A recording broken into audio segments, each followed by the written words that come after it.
Protagonistas.com.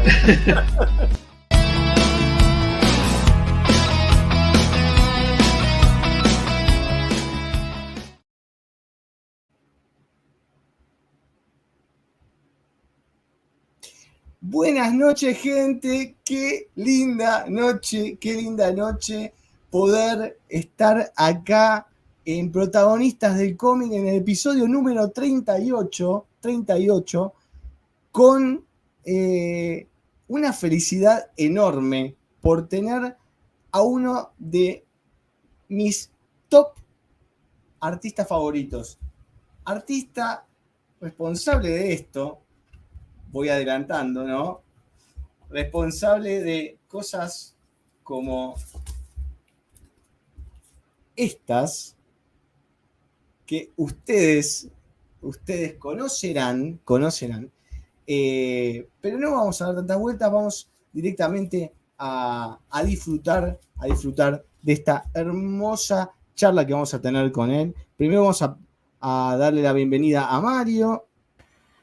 Qué feliz que estoy, pese al calor, pese a todo, Kyle querido. Gracias por invitarme nuevamente para disfrutar este Protagonistas número 38 con un genio de verdad que queremos muchísimo.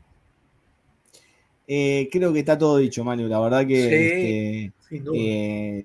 A la persona que vamos a presentar ahora, el protagonista número 38, es increíble tenerlo hoy acá. Así que sin dar más vueltas, vamos a empezar a hablar en inglés, como siempre digo. Acá arriba les voy a dejar el link y la tarjeta para aquellos que no saben cómo poner los subtítulos luego de transmitido el programa, puedan ponerlos. Así que vamos a empezar a hablar en inglés. Por supuesto. We are here very happy in Protagonistas del Cómic to introduce the one and only, the greatest legend, for me, the greatest Superman artist, Mr. Tom Grummett. Good evening. Good evening, sir. Good evening, Mario. Good evening, Argentina. Good evening, sir. It's a real pleasure to have you here. It's a real honor that I never thought I would have. Oh, well, thank you very much. It's an honor to be here too. Sir, did you have fans writing to you from Argentina? Pardon me? Fans? Not that I was aware of. I knew, or I learned over the past number of years that Superman and Batman are very popular in South America, Mexico, Brazil, Argentina, you name it. And I've been lucky enough to have some correspondence with some fans in those countries, but this is the first from Argentina that I can remember anyway. But then I'm old. So. Well, yes, but you're still hard in our hearts. Forever and ever. Well, I don't know. Here in the chat, we have people from Argentina, from Colombia. From Chile. They are all thrilled. They are saying hi. They say thank you, Tom. Good evening. Well, that's fun. They are thrilled. To begin the interview, Tom, can you tell us how you got into comics as a reader? I got into comics actually before I could read. I was very attracted to the newspaper comic strips when I was, very small, 3, 4, 5 years old, and animated cartoons like they would. The television stations would air old Popeye cartoons and Bugs Bunny and and things like that. Betty And Boop and all those stuff, right? yeah, and but I first became aware of comics and newspaper strips, and then discovered comic books on the racks in drugstores and pharmacies and places like that, and would constantly pester my parents to get me that Superman comic or Uncle Scrooge or Archie or whatever it was. And it didn't matter what it was. If it was a comic book, I wanted to read it. And very quickly, I started, to try and copy what I was seeing in comic books and comic strips, and then start drawing my own. And fortunately, I just, as the years went on, I never stopped. Oh my God. And I think I'm listening to you about Uncle Scrooge. Here, all the Disney comic books were very popular in here in Argentina too, because they always loved the story and the adventures of Mickey, Donald, especially Donald the Duck here. But it's amazing that those stories are amazing.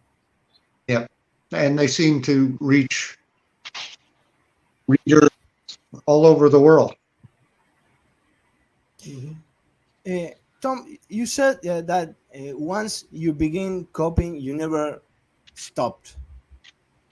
How did you jump from being a fan copying the strips to being a professional artist and nail your first job?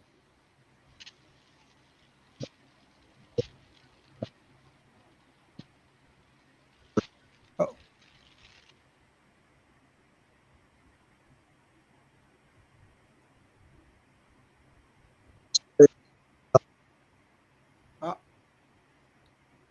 We can't hear you, Tom. We can't hear. We can't hear. No.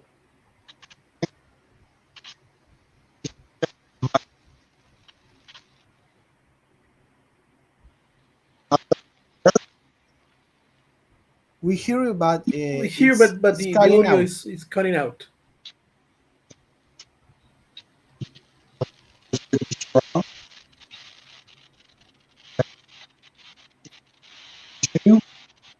Or am I still breaking up? No, that's okay. It's okay right now. Okay. We can hear you fine. Okay, good. Now, where was I? Oh, yeah.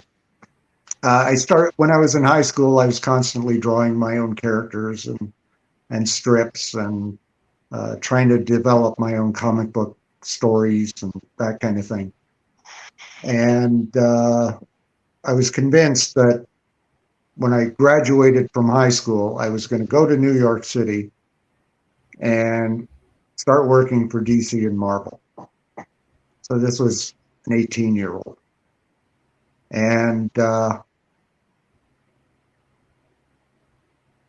then life got in the way. I met a girl, got married, had to get a job, got a house, all of that kind of stuff. And but in my late 20s, a small comic book company started up in my hometown, and they wanted to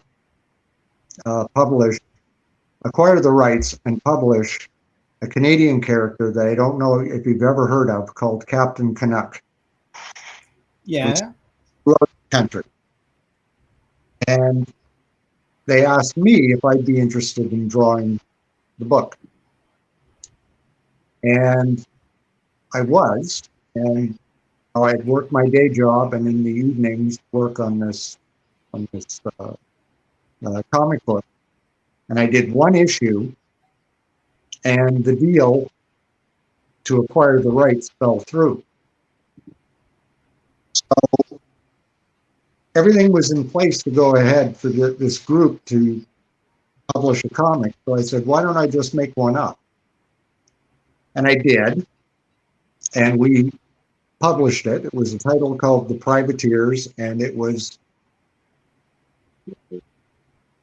very enthusiastic, but I was a young guy and it wasn't very polished, but it got published and distributed to all the North American distributors. It gave me kind of a portfolio. And this Privateers comic book that only 2 issues were published came to the attention of Ty Templeton, who at the time was working for DC, drawing the Justice League. He offered to send copies of my book to his editor, Mark Waid. And he made me this offer, and the day after I got back from this convention, I got a phone call from Mark Waid offering me a Secret Origins of Animal Man story to draw, which I accepted immediately. And one job led to the next, and led to the next one. And for about a solid year, I was doing fill-in work for DC on various titles. I did an issue of Wonder Woman. I did some issues of Animal Man, and a bunch of Secret Origin stories and things like that. And from there, got a phone call from Mike Carlin, who at the time was the editor of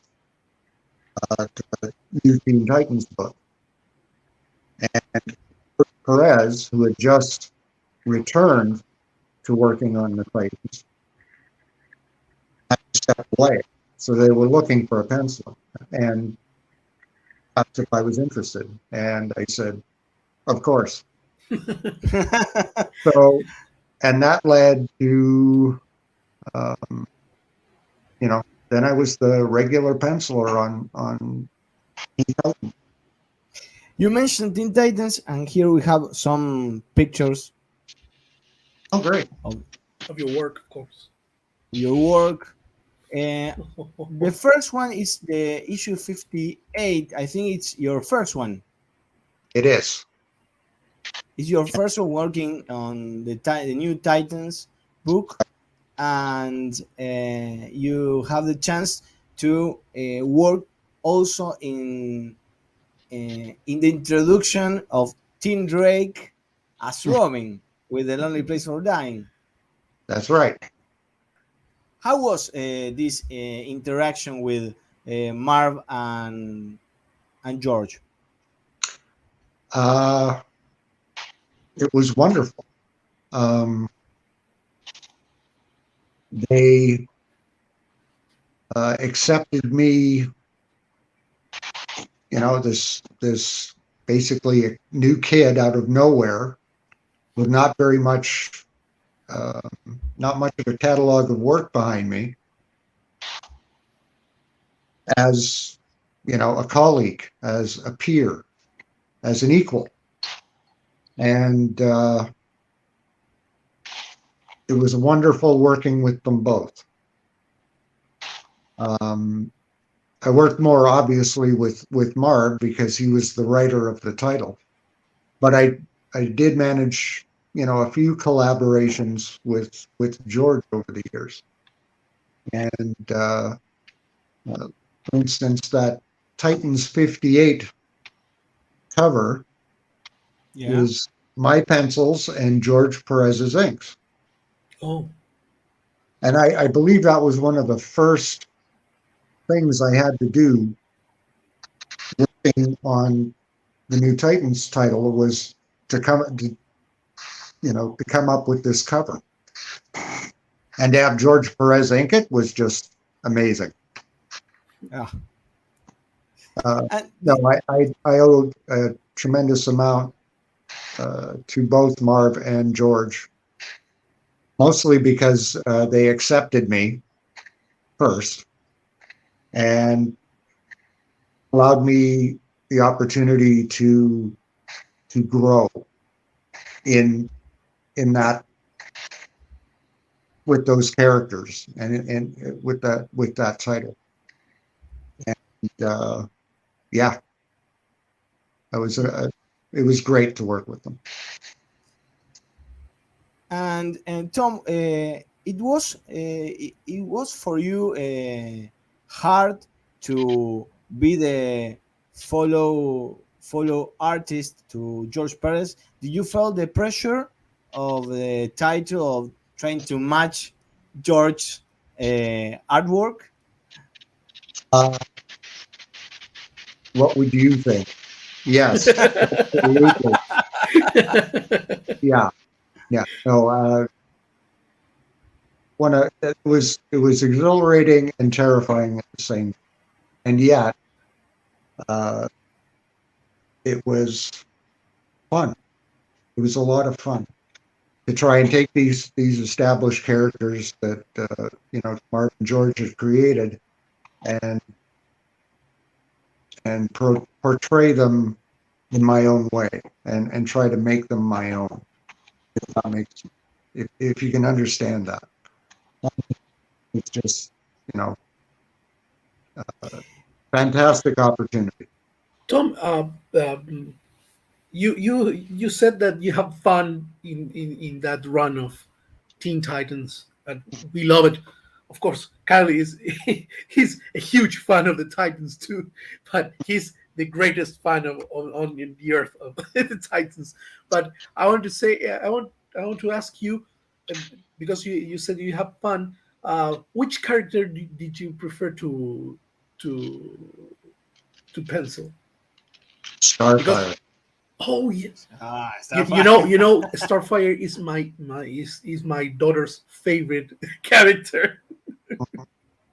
Oh no, I was absolutely in love with anytime I had the opportunity to draw Starfire on a page. She was hands down my favorite. You did an amazing illustration for an annual of Starfire. I don't remember what annual it was, but it's Starfire in the space. It's gorgeous. Yeah, and I believe it was inked by Dick Giordano. Oh, yeah, another great inker. Here the chat is having a big time here. Listen to you, sir.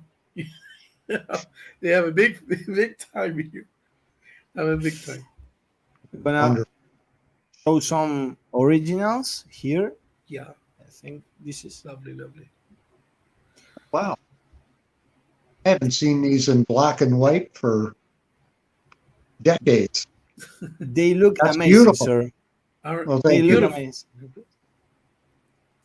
Especially something that I really admire from your work. It was this thing that you have from that you can put all these characters in the same page, and they look so awesome and so distinctive. You can identify each and one of them. It was amazing, and also Nightwing's kick-ass. you wrote you draw a kick-ass. Nightwing loved your take on the Titans team, especially because some of the characters were changed. Like I don't want to spoil for the ones who haven't read, but for example, Phantasm was an awesome character, and I loved how you represent the ropes flying and all the phantasmagoric look. It was a lot of fun. Yeah. And what about Panta? Did you like it? Oh yeah. Well, Marv and I co-created her. So, yeah, I do have a soft spot for Pantha as well. I kind of miss that she's no longer around, but yeah. So, Have another. and as a Titans fans, I gotta ask you: was this your design for Arsenal?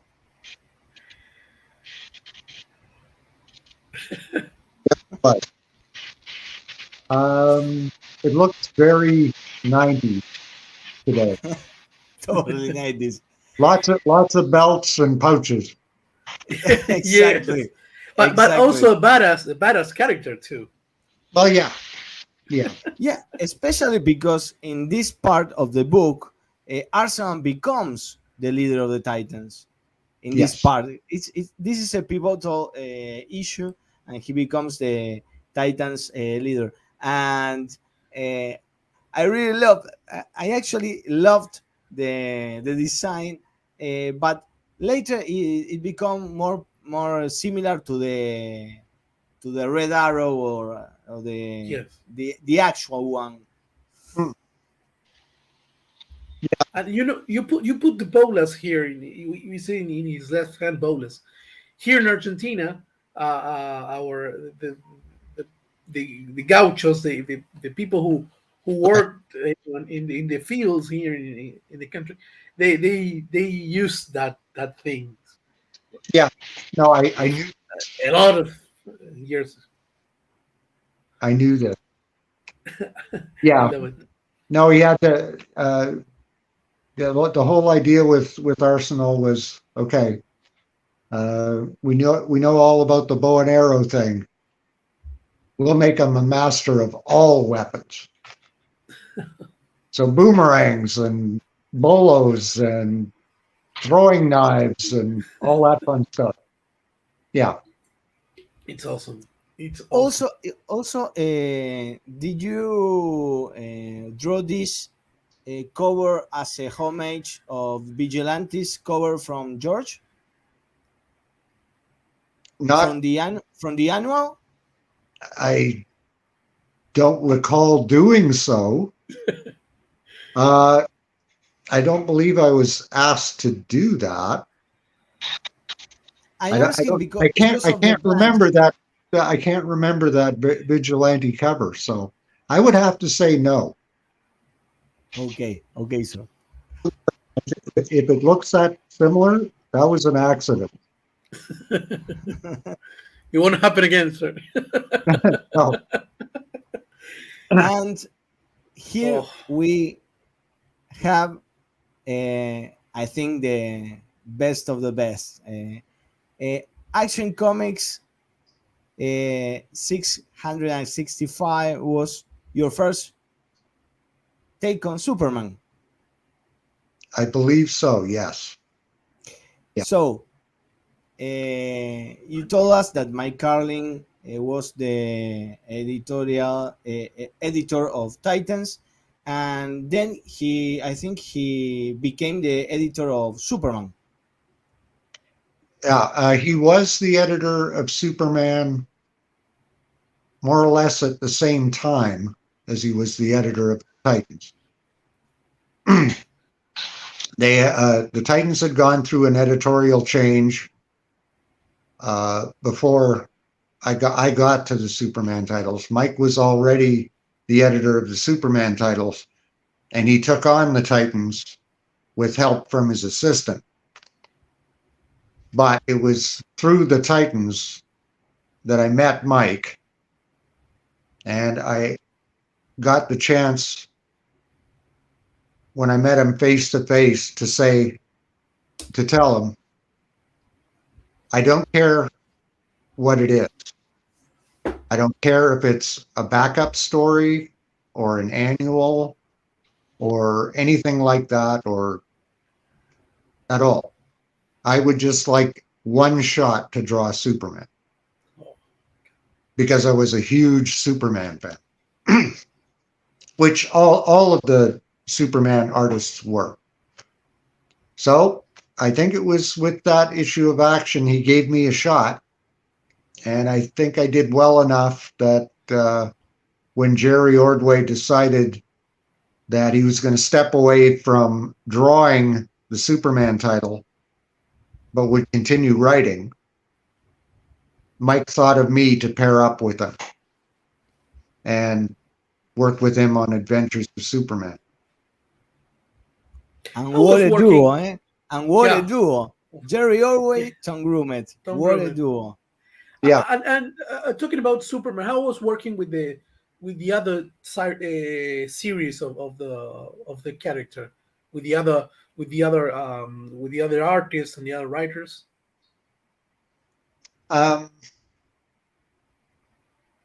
It was great.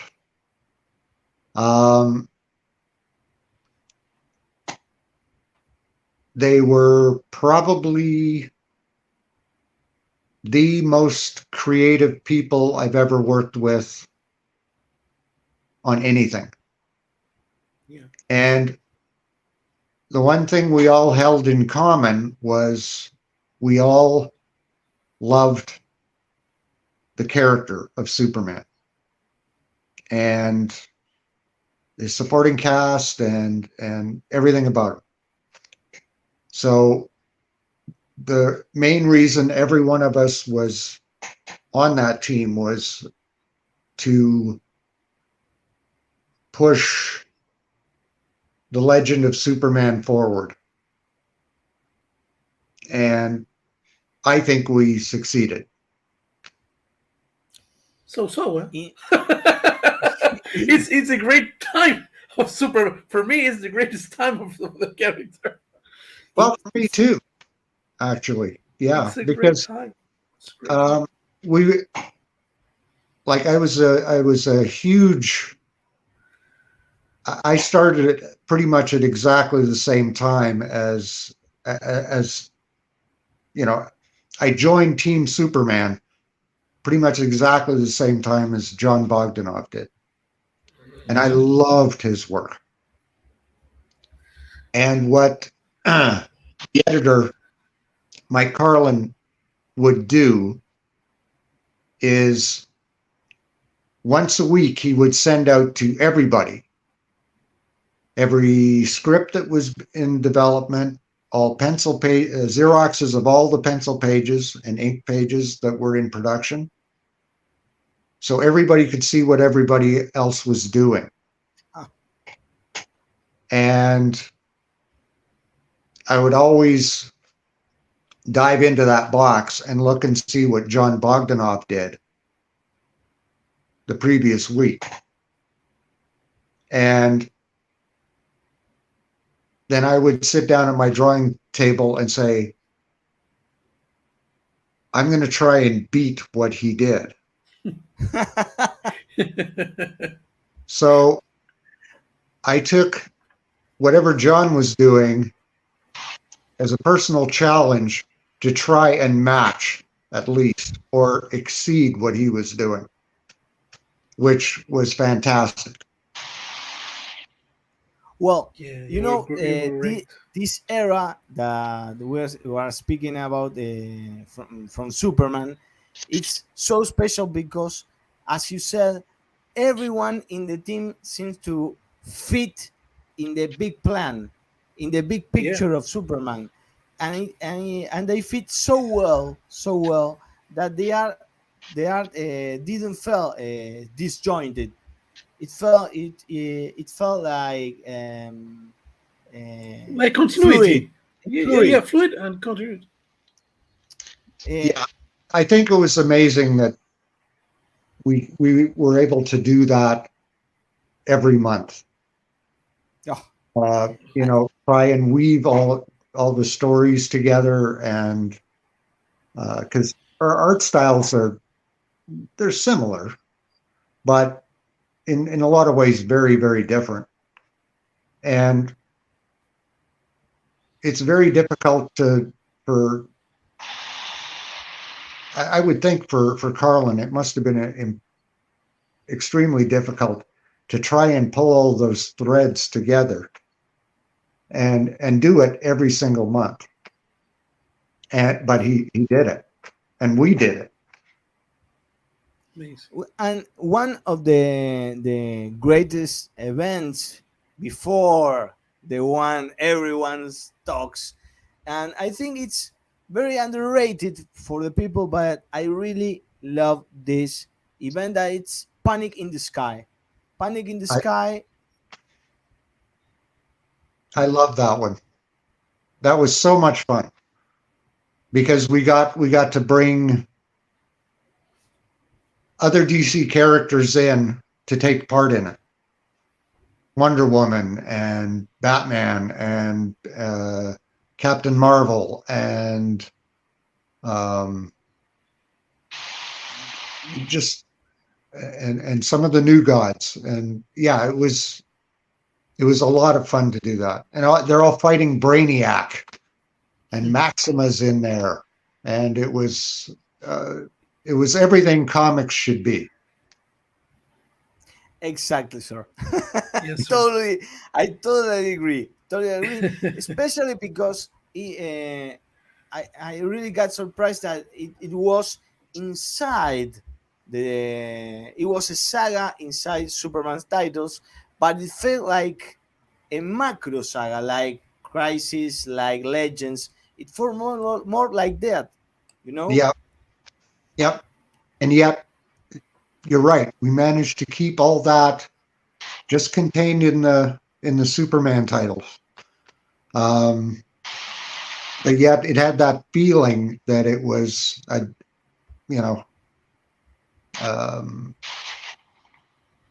it was going on in the whole DC universe. We missed that kind of event, sir. Right. I do too, kind of. Yeah. And look at this. Oh, look at the art. From Superman. The There it is. This, I think this is a style guide. Yes, it was. This is a cover from Adventures 491. By Jerry. Yeah. Exactly.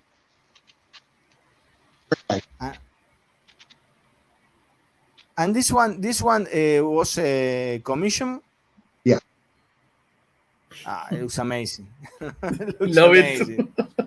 Looks amazing. It's it was done in traditional way, or it's on digital? No, it's traditional. Oh. To this day, I'm still putting pencil to paper. I have on occasion had other artists say, "Oh, you've got to try this tablet." And I try it, and there's too many buttons to push. Just give me a piece of paper and a pencil, and I'll be happy. Amazing, sir. And in that time, working, I imagine that working for the Superman every month, delivering a book every month. How many pages a month did you do? I think at that time, the stories were, I think they were I think around 24 pages, and then they got cut to 22. So at the minimum, it'd be 22 pages a month, plus a cover. But at that time, I was doing 2 books a month. I was doing New Titans and Superman at the same time. So, and Titans was definitely 24 pages. So that would have been, 46 pages a month and 2 covers. 48. And then for a little while, I was doing Generation X at the same time as I was for Marvel at the same time as I was doing Superman and New Titans. So that would have been at least 66, 68 pages a month plus 3 covers. Oh, my God. I didn't do 3 books a month for very long. I think it was 6 issues of Generation X, and I was done. So How was working with that kind of team, Generation X? different. It was very different. We were working in a similar way. I was following Chris Bacallo, and it was kind of in a sort of a fill-in capacity to do basically a story arc, 6 or 8 issues, something like that. And yeah, it was fun working working at Marvel and with Marvel characters, and but it didn't have the same feel as it did when I was working on the Superman titles. So the collaboration on Superman was so close, and there was a real kind of team atmosphere that I really, really liked. Yeah, so, it's amazing run. We love it. We still love it, and the people here, all the fans love it. That run is amazing. And Tom, since you worked on Superman, later, very later, because everybody knows about the plans that were ruined by by the series of marrying Lois and Clark, but they finally married, and you got invited to the wedding. I did. Let's see, where am I? There I am. Right beside Ordway. Exactly. Just above Wheezy. Cute. Yes. Exactly. Yeah. I'm gonna live forever. You're in comics. There you go. Yeah, that's great. Oof. And from the wedding, we pass to the pivotal event, the world's most important event for Superman, that was his death. Right. How was the work?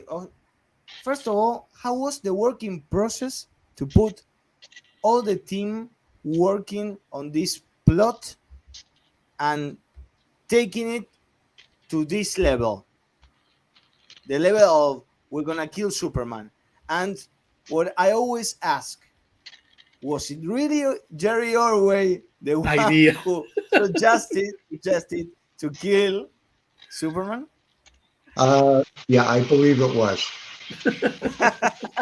because he did that at every time we got stuck on a story or what we were going to do in a particular month. Well, let's just kill him. He did it every time. And when he did it this time, I think it was Roger Stern who actually sat back and thought about it and thought about it seriously as something maybe we could do. And he said, what would happen if? And of course, we would start batting ideas around, and it was what we always did. We had to come up with stories, and we weren't allowed to do the wedding because of that TV show. And we were 2 days into a 4-day meeting to try and come up with a year's worth of Superman stories across 4 titles. So we just gathered our annoyance with having to change our plan and came up with another story that actually was a hell of a story. Was a hell of a story. It was a hell of a story. Hell of a story. What you say, and when you decided to kill Superman, what was your impression about what was gonna happen? Well, here I was sitting in the room with, Louise Simonson and Roger Stern and Jerry Ordway and Jackson Geiss and Dan Jurgens and John Bogdanov, Louise Simonson, and all the ideas are getting batted around back and forth. And what it was exciting. Fundamentally, when everybody got on a roll like that, it was exciting. We couldn't wait. I couldn't wait to get back home and get to work. So, yeah, and I mean, we came up with Jurgens came up with the Doomsday character. Carlin came up with the name, kind of by accident. And but everybody got to throw some of their own ideas into the pot, and it all got stirred together, and then it was divvied out, for amongst all the creative teams. Doomsday would escape from his bunker and start a rampage. And that would be followed by Action Comics, and the fight would get even meaner. Was it that? Action?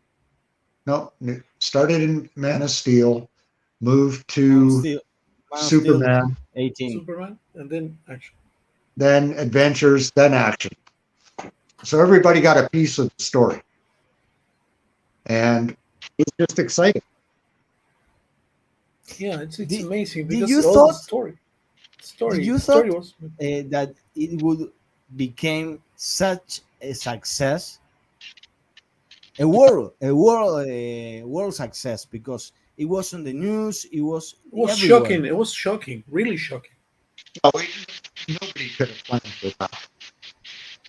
No one could have. But killing off Superman was a big enough deal that Mike Carlin had to come up with a press release, because if you kill off Superman, you have to let the world know. We didn't figure. I mean, how many times has Superman died in the comic book? Seriously. We didn't think it was going to be that big a deal. It would be a nice point of interest. Maybe there'll be a little bit of news on it. But what ended up happening was the media picked up on it, and the story wouldn't go away. It didn't get tired, and it didn't get old, because people thought he'd taken away from them. And that touched people enough that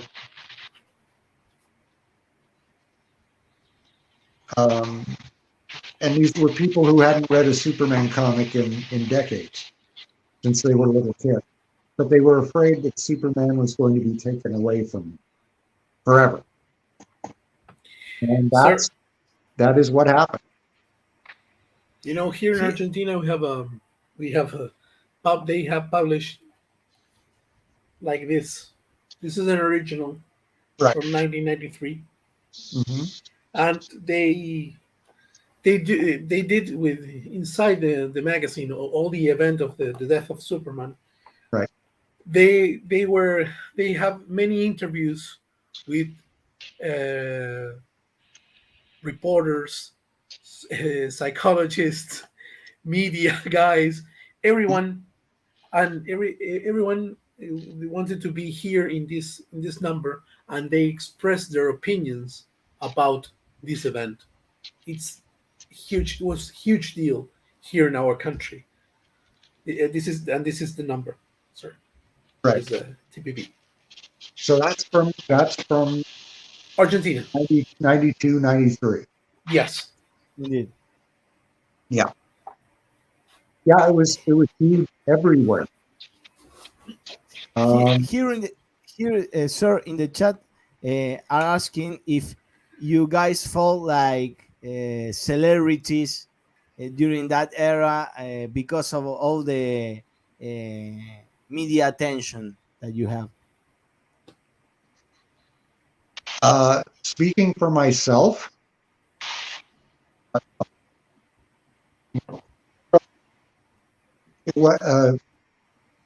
from where I sat, none of it had anything to do with me. It all had to do with Superman, right? It didn't matter. It didn't matter what my part in it was. The interest that the world took in it was not because of Tom Grummett, Dan Jurgens, Bogdanov, any of those guys. It was Superman. And strictly it. None of us created Superman. We just wanted to add to the legend. And I mean, it was wonderful to get that attention.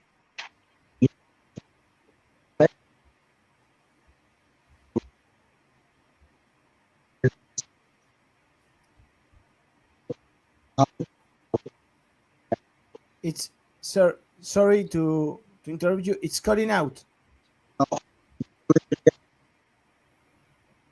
No. No.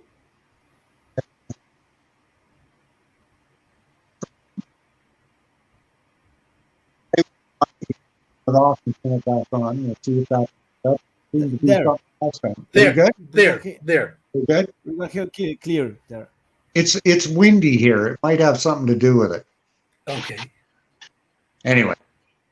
How lucky you are, because here we are. It's extremely hot here in Argentina.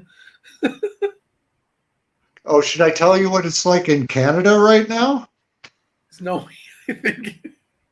It's like minus 20 degrees out there. Oh, lovely. Windy. And snow to here.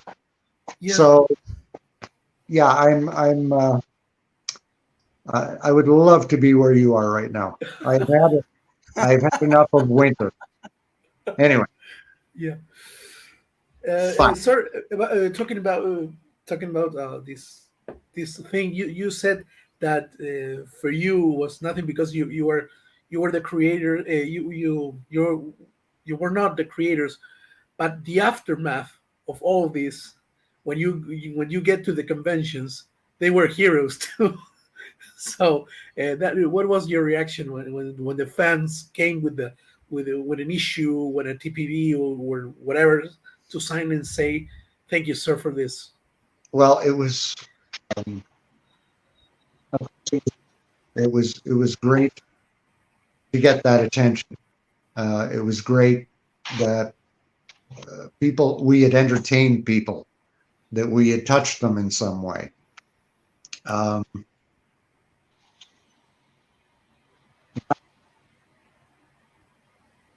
This day, I do convention appearances, and somebody always comes up and they tell me, this is the first comic book I ever read. You know, that means something. That means, quite a lot. And it's sort of humbling too. because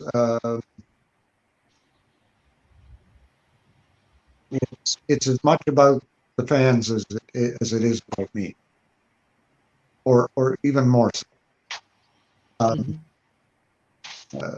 Superman is very important to the world. That was basically the theme of the death of Superman. Was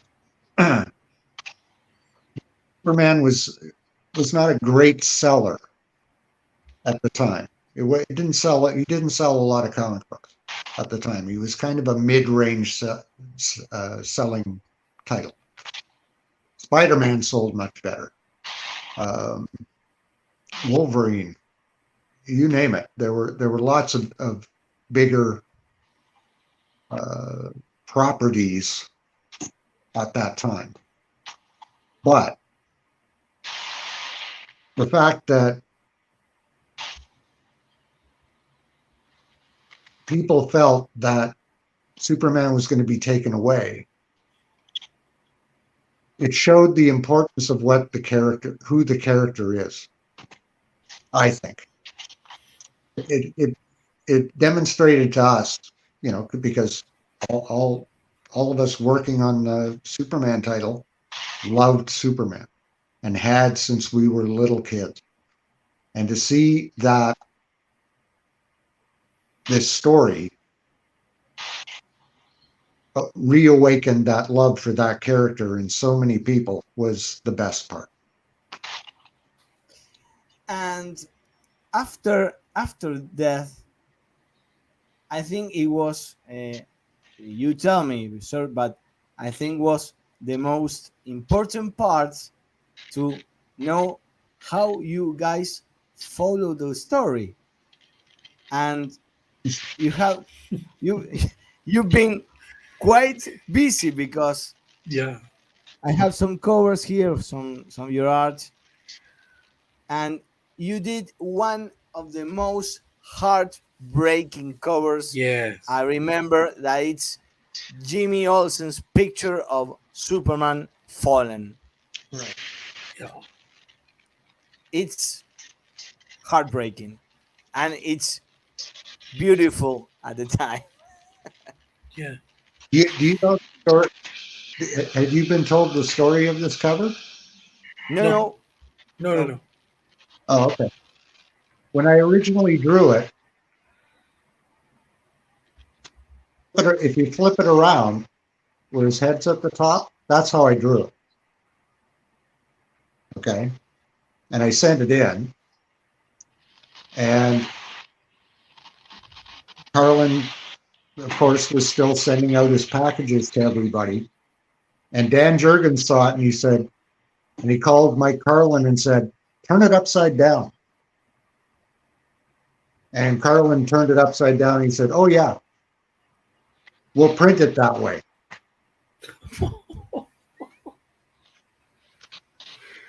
So Dan Jurgens had a hand in that cover too. and you saw the cover that way for the first time when it got published. Pardon me? You saw the change. If you saw the change when it got published.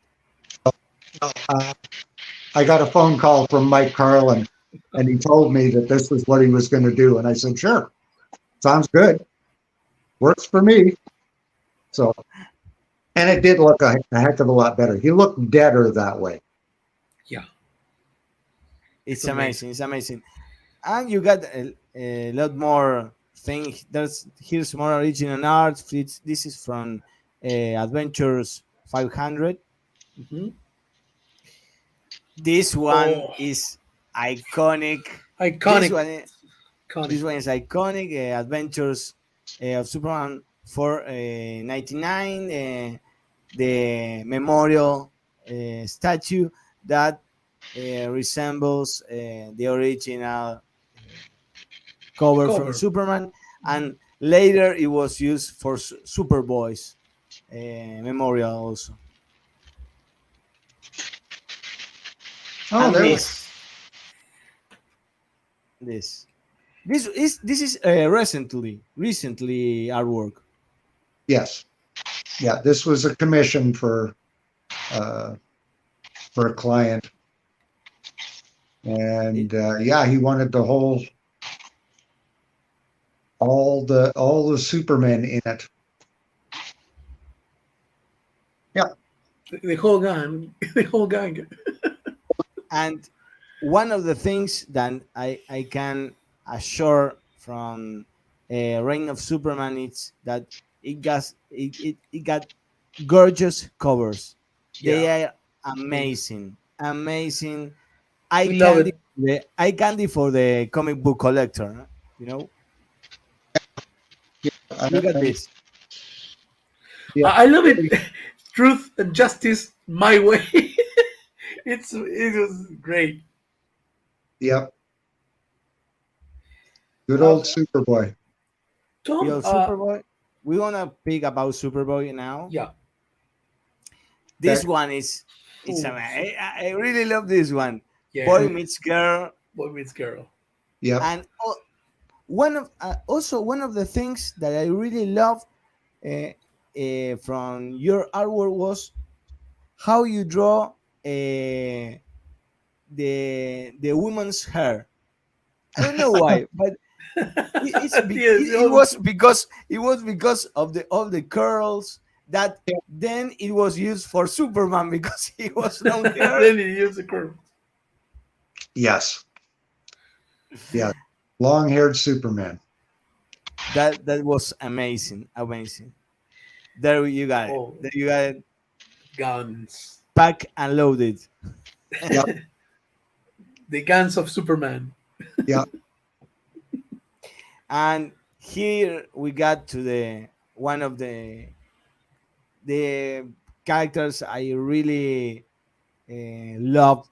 That it's Connell, Superboy, whatever Right. you want to call it. Hello. But it was so prominent that he got the chance to have his own ongoing series.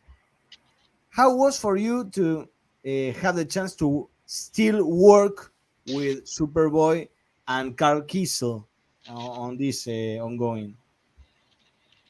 Well, Superboy holds a very, very dear place in my heart. He was so much fun to do. And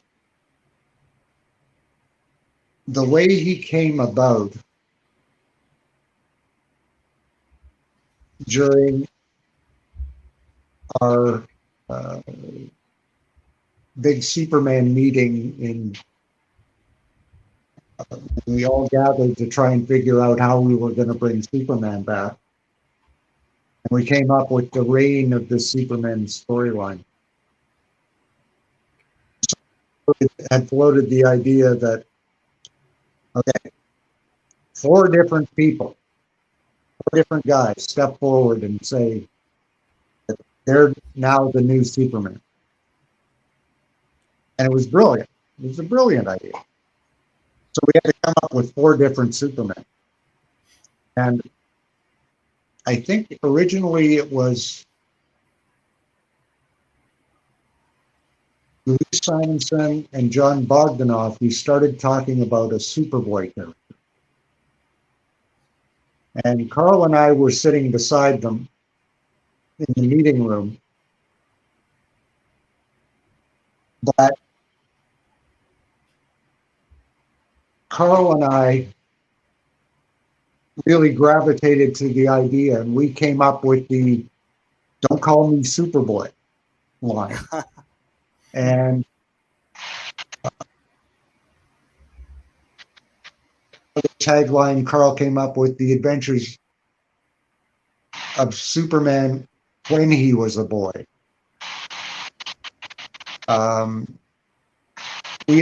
Carl and I just started running with that ball to the point where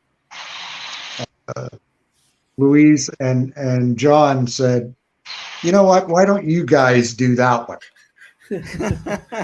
Okay. You've got way better ideas than we Than do, us. or something to that effect. Graciously gave up the idea of working on a Superboy character and let us do it. And I think what we came up with was something really amazing. Go ahead. Tom, talking about Superboy, that was your decision to include the leather jacket to Superman, the design of the Superboy, or it was with Carl Kessel? That was Carl's idea. Oh, okay. That was Carl's idea. Because I did after that meeting, after what I call the reign of the Superman meeting, I was flying back home and doodling on the airline napkin the costume that you see there, but no leather jacket. And then when I got home, I wish I still had that airline napkin. It'd be worth a fortune today. But when I got home, I did a character, an actual design that I faxed to Carlin, and his only note was make sure he's got the kiss curl, the hair. And Carl came up with the idea of the leather jacket, because Superboy's powers weren't exactly the same as Superman's. He wasn't actually, because he was a clone, he wasn't actually invulnerable like Superman was. He created a kind of little, what he called tactile telekinesis, right? Yes. Yeah. You guys are nodding, so okay, you know what I'm talking about. Which is a kind of a little force field that goes around him. Anyway, Carl was convinced that if Superboy was flying and he wasn't actually invulnerable, he'd be cold up there. So he had to have something. So he came up with the leather jacket, which fit the character perfectly. It was a wonderful idea. Sir, when they publish the omnibus, they publish some of the sketches and notes from you. Right. Here's one. Yep. One, and it says, and I was gonna ask you about the napkin, because here one of the things that says is the design. It's is I thought were the this is an amalgam.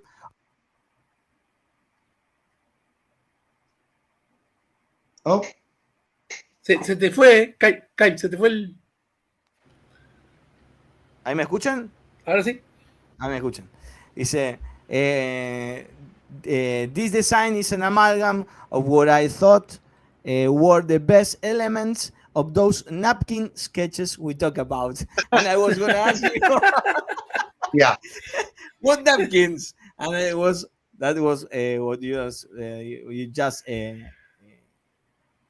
told us. And yes. we got more here. We got more. Oh. Super and basic costume. And no cape. No cape. Okay. No cape. Okay. It had all the directions for the coloring, and Superman basic costume, to which can be added a black leather jacket with yellow S on the back. Right. That was it's amazing. The final touch. Yes. You got. And here's the last one. A note to Carl and Mike. I assume so, this one is incredible because it's it shows you how far the thinking and the brainstorming was going far from the story, because here you was thinking about how to explain the Superboy projects from one story when Superman is kidnapped by some hounds, and then from Cadmus, and he got analyzed, and that would be the real deal with Superboy incomplete powers, and it's amazing. This is amazing. He got some, Some and he got details from the he got actions. he got some details that is incredible. That is, I visualize a scene where Superboy survives a massive explosion in an attack, and savagely Retaliates. retaliates to avenge his jacket. Uh, Yes.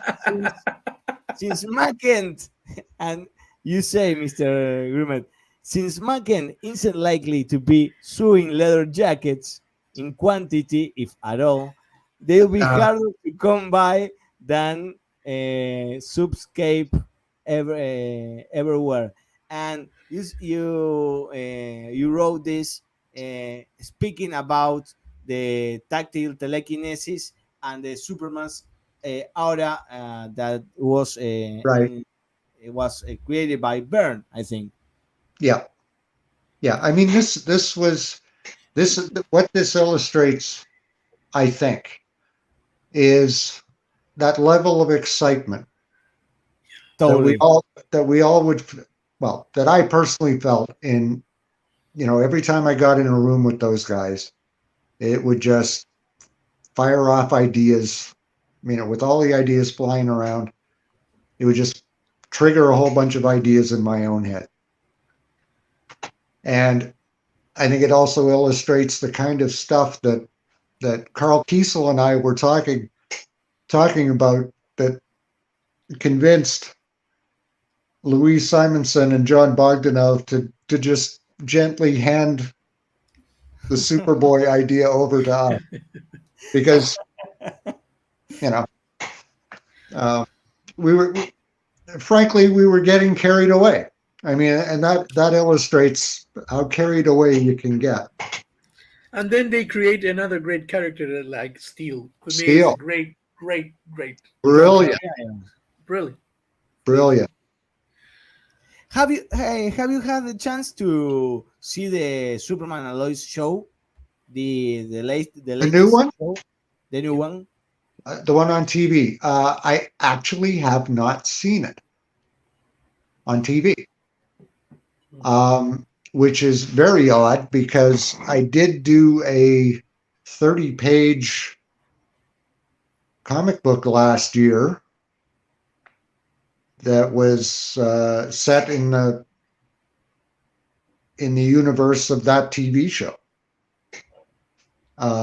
It was a Superman and Lois comic, and I drew it, and I'd never seen an episode. So I ask because I think it was on the second season, one of the sons of Superman wears Superboy a leather jacket and costume.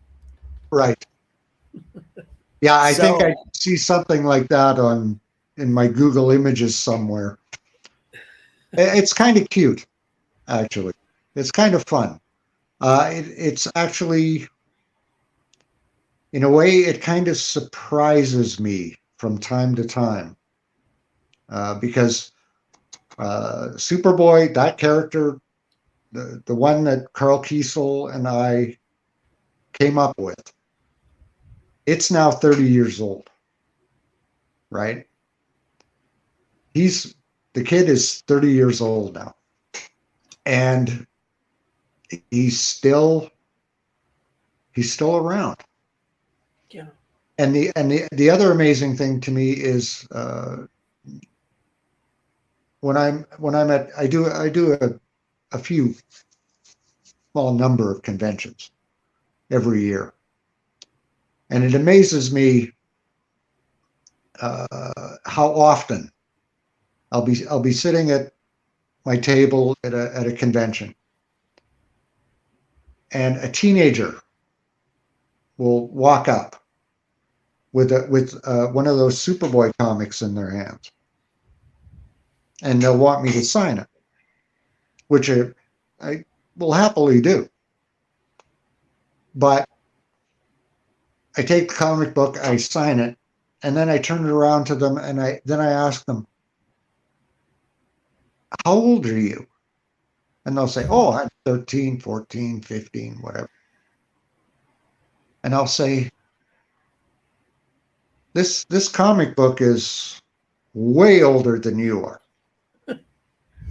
Where did you run across it? How did you discover this character? And they'll tell me, "Oh, I saw it on this Teen Titans cartoon," or they saw him in a trade paperback, but they wanted to. They really loved the character and they wanted to know more, so they were on the hunt, looking for back issues of old Superboy comics, which is, it amazes me. It just astonishes me that people who weren't even born when that character first appeared have fallen in love with that character since. It's amazing to me and humbling to me and wonderful to me that this character has taken on this kind of life and longevity after 30 years. Just stunning.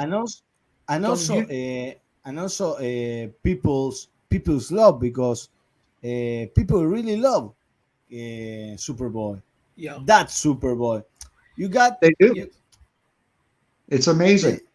you got the one on the T-shirt, but and something that you mentioned, that you and Carl Kiesel got a lot of fun doing the series, but what I felt reading the series is that the first half of the series it's good, but the second one, when you return to the title, was like a total homage to all the Kirby mythology, Yes. and you did Yes. you did have fun there. Oh yeah. Like Oh yeah. like this. oh, Like this. yeah. look at that! Oh yeah.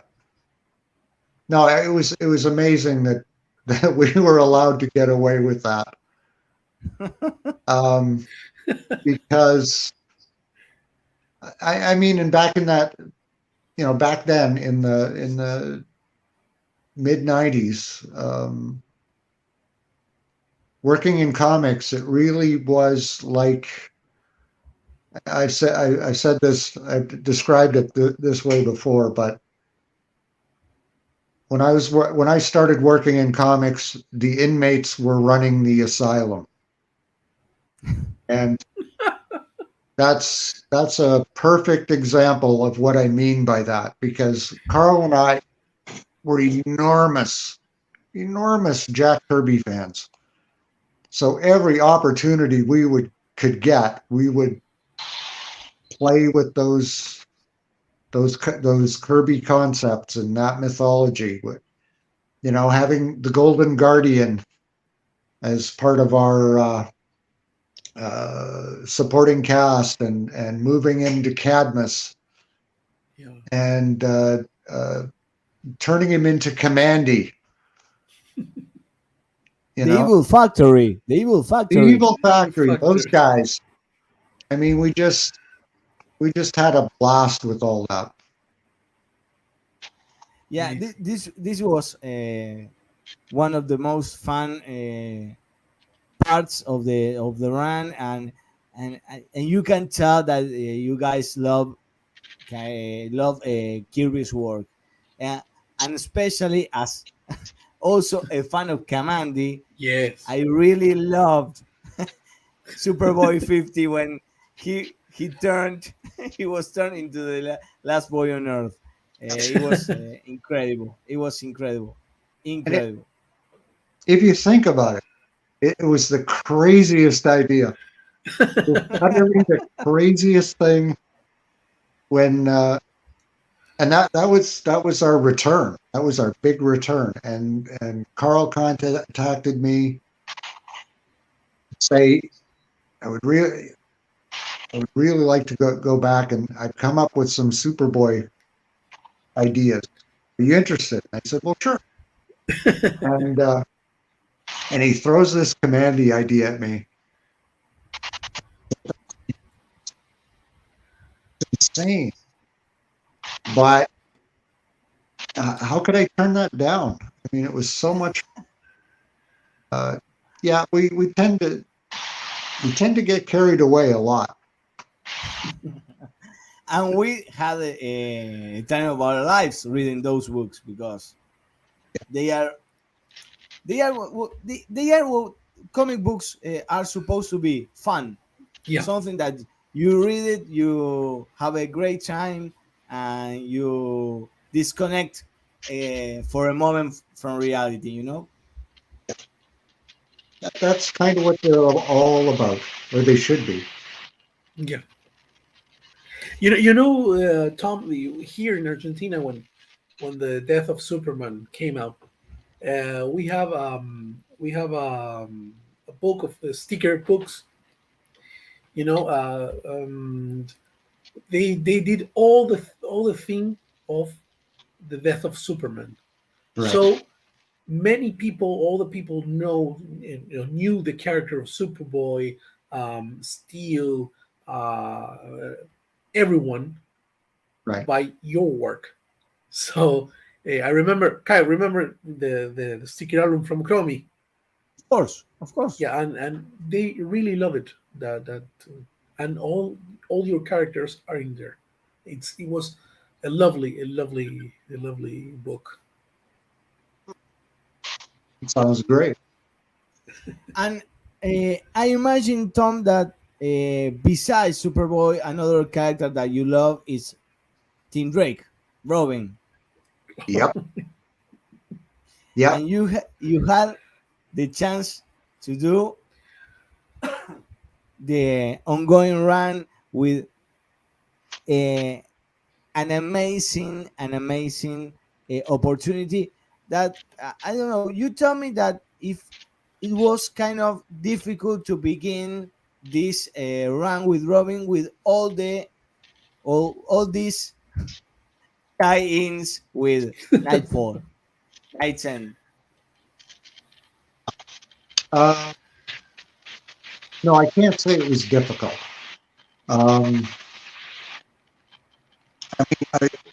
Well, with Death of Superman, I was well prepared for that kind of thing. No, I loved working on that title, and I loved that character. Superboy and Robin, two different sides of a coin, and it was great to work on both of them. And you had the chance to make a book, World Finest 3, where they team up. Also, huge fun. Tom, the idea of the concept of the new costume of this third Robin, it was your idea, putting the pants and the black cape? That costume was not designed by me. Oh. That costume was designed by Neil Adams. And you have fun with that costume. Well, prior to the ongoing series, Robin had, I think, 3 miniseries. Yeah, indeed. Drawn by, I think all 3 of them were drawn by Tom Lyle. Yeah. And when they decided to go ahead with the ongoing, I don't think Tom Lyle was available. I think he might have been working at Marvel at the time, or working on No, I think you might have been working at Marvel. But Tom, So they you came did, to me. but you did some of the covers of the miniseries. The covers of the The covers miniseries. of I don't believe I did. from the I think from the third one. No. I don't think so. Okay. I might be Okay. wrong, but I do not think so. I think they came to me to do the ongoing Mm-hmm. because of the lonely place of dying connection. Titans, and also because I think by that time I had developed kind of a reputation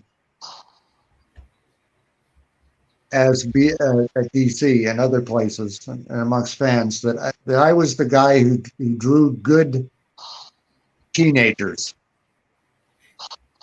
So I think that's how that came to be. It was at a similar time that we were launching the Superboy book too, so that might have factored into it. I'm not sure, but it was amazing to work on Robin at the same time. Yeah, totally fun, gorgeous book, and I gonna confess you something that makes me recognize your work, and I don't know if something that like a trademark of yours, but the lines up from the eyebrows. That lines, it's when I see that lines, it's this is Tom Grummett. This is Tom Grummett. And I love it. I love it. But it's like it's like a trademark. I see when I look at the art, and here I put this picture of Tim because it's clear the lines. The close up, yeah, they're right there. They're right there. That's funny. It's fun and also different than Superboy. Oof. And also, you were the first to, I think you were the first to draw Dick Grayson as Batman. That could be. That could very well be. I'm not 100% sure. I will trust in your research. I can't deny it. It could very well be. But I was the first to draw Dick Grayson as Batman. If not the first, one of the first. Yes. Maybe one of the first. One of the first. I will definitely cop to being one of the first. But it could well be that I might have been the first. It's amazing. There were so many books that came out at that point that were Nightfall related.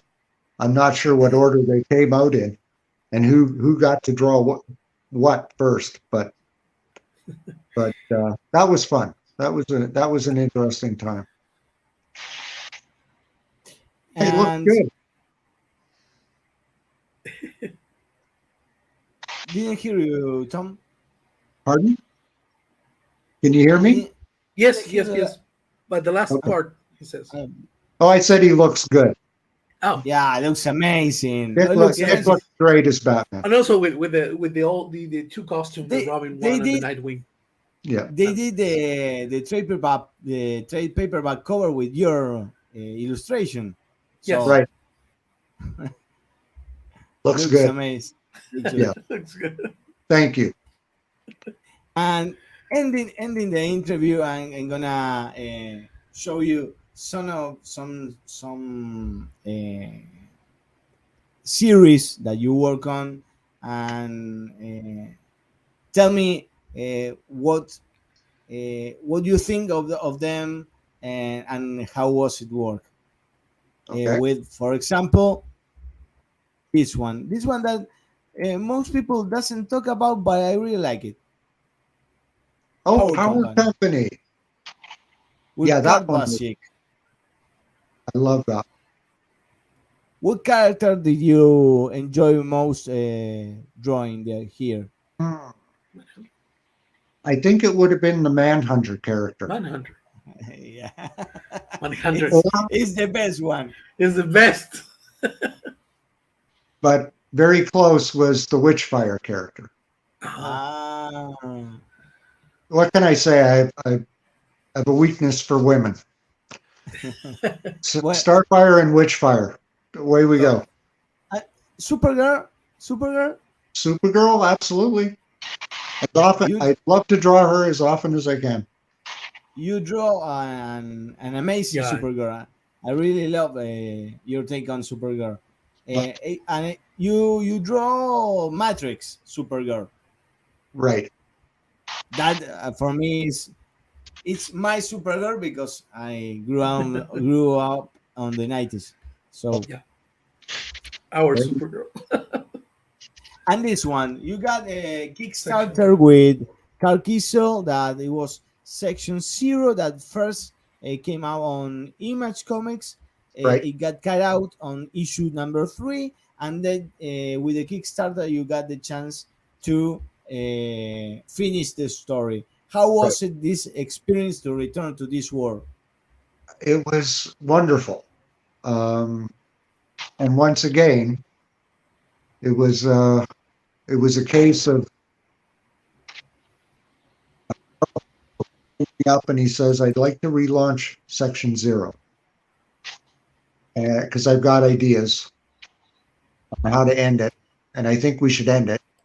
And I was in complete agreement with that. And when he told me the idea, 18 years later, just like it had happened with us, I said, "Carl, that's crazy." I seem to tell Carl that he's crazy a lot. I had no idea. I had the faintest idea how he was going to make it work. But he did. And it was a work of genius, the way he took that story, the time jump of 17, 18 years, and tied up all the loose ends and made a unified story. The man is a genius. So yeah, we're working on another one now.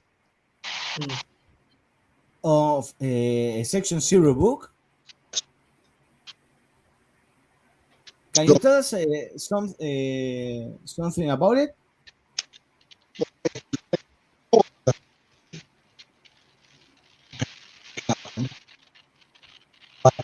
Yeah. Through, and it should be done June. I'm not going to tell you anything about it. That's my thing. I mean, in these days of the internet, everybody seems to know the stories before they come out.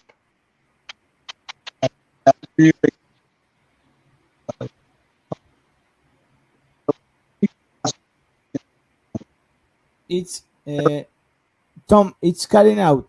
We can hear you. Okay, can you hear me now? Yes. Yeah. Yes. Yeah. Sorry. Yeah. What else you got here? And what about Silver Surfer and X-Men Forever? What can you tell us about it? How was your experience with those books?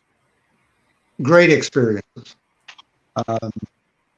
Silver Surfer, I took over as penciler from Ron Garney. He did a masterful job on it. So that was intimidating.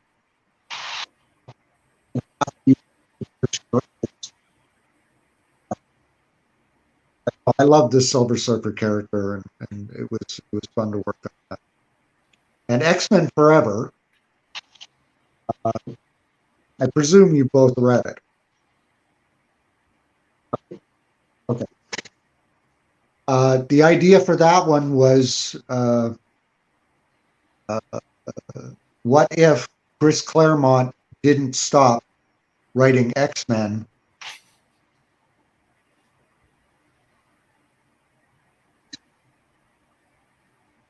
It was a great experience. That was wonderful.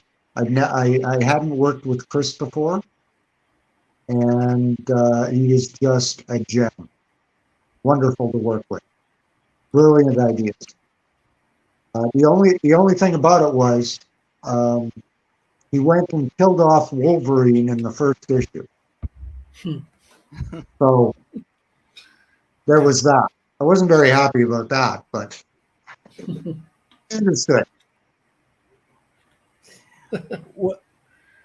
Well, Tom, we're gonna give you a big thanks for this amazing, fun interview we have. I hope you had a great time, such I as did. us. We Yeah. had at I the did. time of our lives. It was wonderful. You guys did a great job. It was a lot of fun. Thanks a lot for the words, Tom. We really enjoy your work, as I told you before. I'm a big fan of it. Really looking forward for future projects, and rereading all this Superboy stuff that it's amazing. If you guys on the chat haven't read Superboy Run or Tim Drake Robin's Run or Death of Superman, because there's always new readers, go ahead and take a shot. Take a shot because it has an amazing art, and Tom does an amazing job. And for those who might be might not like those characters, I really recommend the Titans from Tom Grummett and Mark Wolfman, the Titans Hunt saga. It's amazing, and we're gonna say goodbye. Just as I said before, give you big thanks for being so kind, for taking your time to be here. I gonna give a big thanks to your wife, Mrs. Grummett, that she did an amazing job helping me to get to this interview. So she's a real nice person and very kind to answer all my messages. No, she's definitely one of a kind. I couldn't do any of this without her. So I will pass along that to my wife. Well, thank you. It was a great evening. I encourage everyone to go out and read more comics. And I guess from me in Canada, good night, Argentina. Thank you so much. Please stay for a while, Mr. I will. Sure. Yeah. Thank you so much to have you to talk with us. Thank you so much, sir, because all the stuff you did to us, to gave us, it's very touching for us because it's lovely. And thank you so much because as I always say to all the creators, and all the artists, all the writers, I said that you are the real hero. You're the heroes, not just the Superman, Batman. You are the real heroes because you bring all the stories to us. Thank you so much, sir. You are very kind to us. You're most welcome. And the Thank you so pleasure much, is sir. mine. Thank you so much. We're gonna say goodbye in Spanish, Tom. Okay. Gente, muchísimas gracias. Nada, un placer tenerlo a Tom Grummett acá en Protagonista del cómic número 38. El mes que viene, 39, vamos caminos a los 40 protagonistas del cómic. Muchísimas gracias, Mario. No, gracias a vos. Y nos estamos viendo en el próximo programa. Adiós.